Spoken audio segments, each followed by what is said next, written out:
રાખી શકાય, ચાંદીના રાખી શકાય, તાંબાના રાખી શકાય, સ્ટીલના રાખી શકાય. પડે તો ભાગે જ નહીં. આ તો થોડું કામ પડી ગયું તાર તૂટી જાય.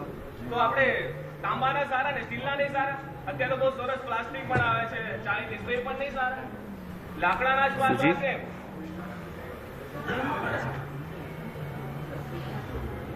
હા બરાબર, બોલો બરાબર. કારણ કે તમે કોઈ પણ ચીજ પાણીમાં નાખશો તો ડૂબી જશે. ચાહે લોખંડ હોય, સોનું હોય, ચાંદ, બધું ડૂબી જશે. પાત્રા લાકડું હશે એ નડશે.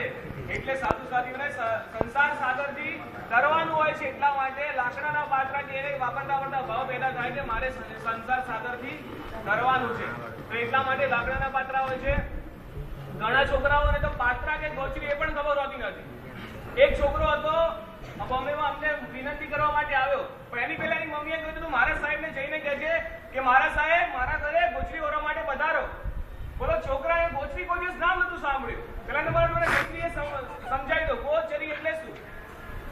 ગો એટલે ગાય અને ચર એટલે ચરવું. જે ગાયની જેમ છે, એક જ જગ્યાએ મારે હાથ ન ઓરવાનો હોય. કોઈ જગ્યાએ 2 રોટી લીધી, કોઈ જગ્યાએ 1 રોટી લીધી, કોઈ જગ્યાએ 1 એવી રીતના તમારા ઘરે બીજી વખત બનાવવું ન પડે. અમે એક જ તમારા ઘરે 4 મારા સાહેબની 20 રોટલી ઓરી દઈએ તો શું થાય?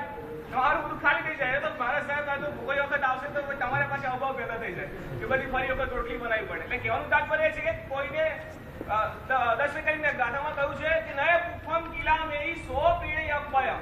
એટલે જે ભમરો હોય એ ભમરો એક પુષ્પમાંથી થોડુંક પોતાનું જે પણ જરૂરત વાળું થોડુંક ચૂસે અને દરેક પુષ્પમાંથી એક જ પુષ્પમાંથી ના ચૂસી લે. નય પુષ્પમ કિલા મેરી 100 પીળે અપયમ. એક પણ પુષ્પને જેમ ભમરો કિલામણા પહોંચાડતો નથી, એમ સાધુ સાધી ભગવાન પણ દરેક જગ્યાથી થોડી ગોચરી વાળા પોતાના જીવનનું નિર્માણ કરે છે. એને શું કહેવાય છે? ગોચરી. ઓલા નાના બાળકે સાંભળ્યું હતું ક્યારે કે ગોચરી શું કહેવાય? હવે ઓલા મમ્મીએ ગોખાવ્યું હતું મારા સાહેબને, જેને કીધું મારા સાહેબ મારા ઘરે ગોચરી ઓરવા માટે પધારો. મારા સાહેબ મારા ઘરે ગોચરી ઓરવા માટે પધારો. બોલતો જાય છે. હવે રસ્તામાં એક ફ્રેન્ડ મળી ગયો. કઈક વાત નીકળો મારી સ્કૂલની ટ્યુશન ક્લાસીસ વગેરે. તો છોકરો તો ભૂલી ગયો. હવે બિચારો તો હવે મમ્મીએ કહ્યું તો આવું તો પડે. ઉપાધિ સુધી તો આવી ગયું. મારા સાહેબને જઈને કહું શું? હવે બિચારો ભૂલી જ ગયો. કોઈ દિવસ નામ પણ સાંભળ્યું ન હતું. ઇંગ્લિશ મીડિયમ ભણતા હતા. ગોચરી શું કહેવાય શું ખબર પડે? ત્યાં જઈને મારા સાહેબને આવીને કહે છે અંકલ મારી મમ્મી ડિનર લેવા માટે બોલાવે. એટલે આજના છોકરાઓને એ પણ ખબર હોતી નથી. તમે સાથે છોકરાઓને આજે લઈને આવ્યા તો ખબર પડે કે ઉપકરણ શું કહેવાય. અત્યારે કોઈ છોકરાઓને તમે લઈને આવ્યા નથી, એને ખાલી તમે એમ સમજાવ કે તું ચાલ તો હું તને કોઈ ગિફ્ટ આપીશ, કઈ ચોકલેટ આપે, કઈ પણ એને લાલચથી પણ તમારે લઈ આવવા જોઈએ. તો એકવાર છોકરાના મગજમાં પણ એક વાર તો આવી જાય કે શરીરમાં ઉપકરણ શું કહેવાય. પણ આપણે તેને ડાન્સ ક્લાસમાં મૂકી દઈશું, સ્કેટિંગ ક્લાસીસમાં મૂકી દઈશું ને શિબિરમાં નહીં મોકલી. શિબિરમાં કેટલા કાલે 50 છોકરા હતા, પણ તમારા છોકરાને તમને ભાવના થઈ કે ડાન્સ ક્લાસીસમાં તમે પૈસાથી મોકલો છો, પણ અહીંયા મોકલવાની તમને ઈચ્છા ન થઈ. તમારા છોકરાએ તમે મહાવીરના સંતાન છો તો મહાવીર પ્રત્યે પ્રેમ હોવો જોઈએ કે મારો છોકરો મહાવીરની વાણી સાંભળશે. પરમાત્મા મહાવીરે કહેલું છે સાંભળવામાં આવશે. મારા છોકરાને કંઈક કાલવા પડશે તો કંઈક સુધરશે. આપણે કંઈ સુધરેલા છોકરાઓ પણ ક્યાંથી આવશે? તો કહેવાનું તાત્પર્ય છે કે આવા સરસ પાત્રનો ચડાવો છે કે ગુરુ ભગવાન પણ આપણને સમજાવશે તો ભાવનાથી લાભ લેશે. પાત્રની વ્યાખ્યા કરી જે પાપથી રક્ષણ કરે એનું નામ પાત્ર. પાપાત પાપથી ત્રાયતે રક્ષણ કરે એનું નામ પાત્ર. આ જેના હાથમાં પાત્ર આવ્યું એ ક્યારે અભક્ષ વાપરવાનો છે? પાત્રાનો અભક્ષ કરવાનો છે? ના. રાત્રિ પૂજન પાત્રામાં કરવાનો છે? ના. 2 પાપ તો ટરી જ ગયા, અભક્ષ અને રાત્રિ પૂજન. આ 2 પાપથી બચાવવાનું હોય તો એ પાત્ર છે. ભગવાન કહે છે દિનેશ્વર ભગવાન કરપાત્રી હોય છે. દિનેશ્વર ભગવાનનો અતિશય છે કે એની અંદર તમે પાણી નાખો ને તો શિખા થાય. પાણીની શિખા થાય. તમે કોઈ દિવસ સાંભળ્યું છે પાણીની શિખા થાય? ના. ગદુડો પડે અને જે શિખા દેખાય એવી જ શિખા ભગવાનના હાથમાં. શ્રેયાંશ કુમારે ભગવાનને વર્ષી તકનું પાનું કરાય. પછી એક ઘડો ભગવાનના હાથમાં નાખે છે અને શિખા થાય. આ ભગવાનનો અતિશય. ભગવાનનો અતિશય પતંગગ્રાહી. જે કંઈ પડે એની શિખા થાય એ પતંગગ્રાહી ભગવાનની એક વિશેષતા છે, લબ્ધિ છે. જ્યારે બીજા સાધુઓને આવી લબ્ધિ નથી હોતી. અરે સામાન્ય કેવડીને પણ નથી હોતી. બીજા સામાન્ય કેવડી હોય એને હું વિડિયો તો મારો ફોટો લે. શિખા થાય, પાણીની શિખા થાય, રસની શિખા થાય એવું હોતું નથી. કેમ? પતંગગ્રાહી લબ્ધિ માત્ર તીર્થંકર ભગવાન પડે. એટલે રાહુલભાઈનું મોઢું કપાઈ ગયું. અભિકલ્પને પાત્ર રાખવાનું છે. જીનકલ્પને રાહુલનું મોઢું કપાઈ ગયું જો. આ એક આચાર છે, કલ્પ છે, અને કલ્પ પ્રમાણે વિચારવાનું.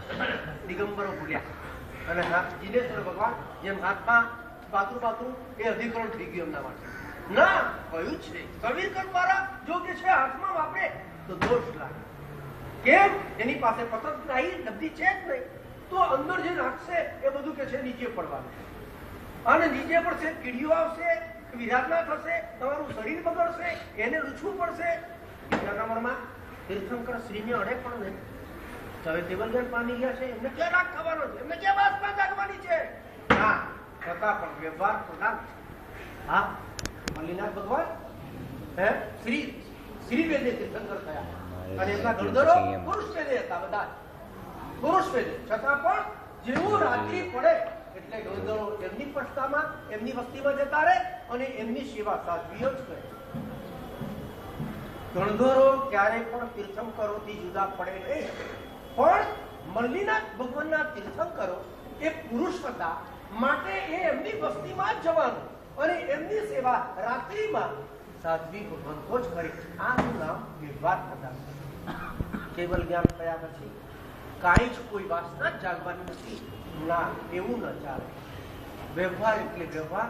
જો વ્યવહાર બીજા અજ્ઞાનીને જોવામાં આવે, હું વ્યવહાર, બીજો વ્યવહાર, ખાસ અજ્ઞાની પણ એ જ કેચઅપ કરે. એટલે જયારે કચ્છા હાથમાં લીધું અને પછી લુખે કોણ? સ્ત્રીઓલું છે. દિગંબર સાધુને શરીર બગડે ખાતા ખાતા અને પડે તો લૂછે કોણ? જેને સ્ત્રીને સ્પર્શ કરવાનો નથી, સ્ત્રીને અડવાનું નથી, તો એમની સાથે જેવી સમણી હોય એવી હોય એ રાખી હોય એ શરીરનું છે. તો શું થયું? બંનેનો સંગઠનો થયો. પુરુષ અને સ્ત્રીનો સંગઠનો થાય, પ્રાયશ્ચિત આવે. આપણા જૈન આગમમાં કીધું છે સ્ત્રીને પુરુષનો સંગઠનો થાય, ઔષધમાં સામાયિકમાં તો પ્રાયશ્ચિત લેવું પડે. સાધુને સ્ત્રીનો અથવા સાધ્વીનો સંગઠનો થાય તો પ્રાયશ્ચિત લેવું પડે. પણ એમનામાં નથી, અને આ કારણે કેટલી વિરાધના અને કેટલાય અંદરના કોણ જાણે. વિશેષ બોલાયું નથી, પણ આપણી વાત સમજી લો કે પતંગગ્રાહી જેને લબ્ધિ છે એ જ હાથમાં વાપરે, અને એ સિવાયના સાધુઓ, સવેકલ્પી સાધુઓ એ પાત્રમાં વાપરે છે. પાત્રમાં વાપરવાથી જૈયા થાય છે, નીચે પડતું નથી, કોઈ કીડીઓની વિરાધના ઉપદ્રવ અમને ખબર નથી.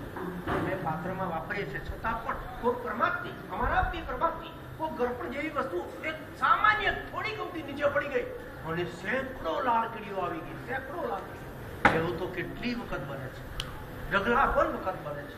અમે છતબસ છીએ, ન દેખાય, નાનું ના પણ દેખાય, અને એના કારણે કેટલી વિરાધના થઈ જાય. એટલા માટે પાત્રો રાખ્યું છે, સમીર કલ્પા રાખ્યું. એટલે જીવનમાં પાત્રમાં જ વાપરવાનું. પાત્ર દ્વારા જ આપણને ઘણી નિજરા થાય છે, લાભ થાય છે, જીવ વિરાધના ઓછી થાય છે, જીવોની જૈણા પડાય છે.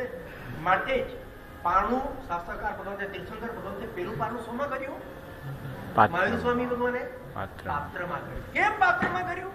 પતંગગ્રાહી લબ્ધિ તો હતી ના, મારા સાધુ સાધ્વી એ પાત્રમાં જ ભોજન કરશે આ જણાવવા માટે પેલું પાત્ર બહુલ નામના બ્રાહ્મણને ત્યાં પાત્રમાં કર્યું. એટલે આપણે આવું જ પાત્રનો આ ચડાવો લેવાનો છે અને ચડાવો ભાવપૂર્વક બોલવાનો છે.